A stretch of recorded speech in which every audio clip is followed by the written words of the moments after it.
Basic, তারা একটা, যদিও বৈষম্য এখানে অনেক বড় বৈষম্য থেকে গেছেন, তারপরেও তারা একটা রিপোর্ট জমা দিয়েছেন, সর্বনিম্ন বেসিক 20,000 টাকার একটা রিপোর্ট জমা দিয়েছেন।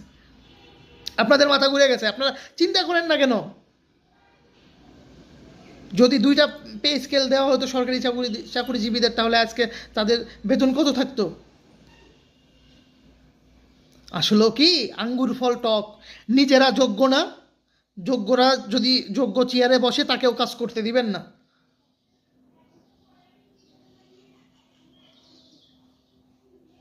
ওই যে একটা ছড়া আছে না, ওই যে কবিতা মনে আছে, পূর্ণিমার চাঁদ যেন ঝলসানো রুটি, হ্যাঁ, ক্ষুধার রাজ্যে পৃথিবী গদ্যময়, পূর্ণিমার চাঁদ যেন ঝলসানো রুটি।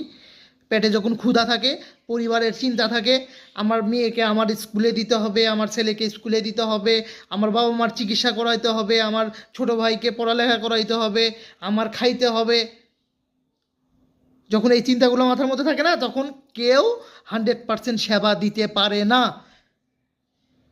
একটা দেশের, একটা রাষ্ট্রের চালিকা শক্তি হচ্ছেন সরকারি কর্মজীবীরা।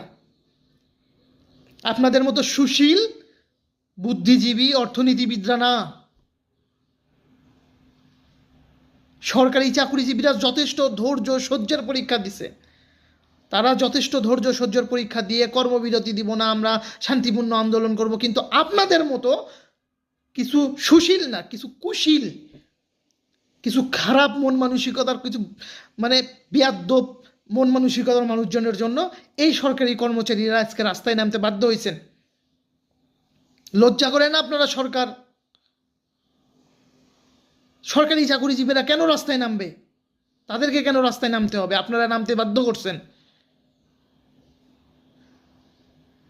আপনারা নামতে বাধ্য করছেন। আমি মাননীয় প্রধান উপদেষ্টা স্যারকে অনুরোধ করব, স্যার আপনি একজন অর্থনীতিবিদ, আপনি শান্তিতে নোবেল জয়ী, আপনি আমাদের কথা চিন্তা ভাবনা করে পে স্কেল গঠন করছেন, পে কমিশন গঠন করছেন। আপনি চাইলে স্যার, যেহেতু 22,000 কোটি টাকা আপনি সঞ্চালন ব্যয় রেখে দিচ্ছেন, আপনি গেজেটটা প্রকাশ করে যান, আপনি আমাদেরকে বলে যান যে আমরা তোমাদেরকে এই মুহূর্তে এত টাকা দিতে পারতেছি না, আমি গেজেট প্রকাশ করে গেলাম। আপনি যদি টাকা নাই দিতে পারেন স্যার, আপনি গেজেটটা প্রকাশ করে যান যে তোমাদের সম্পূর্ণ, মানে এখন আমরা কিছুই দিতে পারবো না, 26-27 অর্থ বছর থেকে তোমাদের এই পে স্কেলটা কার্যক্রম শুরু হবে, কিন্তু আজকে আমি গেজেট প্রকাশ করে গেলাম। আপনি গেজেট দেন, আপনি টাকা না দিলেন, আপনি গেজেট দেন। আমরা সরকারি চাকরিজীবীরা ঘরে ফিরে আসব, আমরা শান্তিপূর্ণভাবে থাকতে চাই, শান্তিতে বাঁচতে চাই। আপনি অন্তত গেজেট দিয়ে যান, এটা আপনার কাছে অনুরোধ।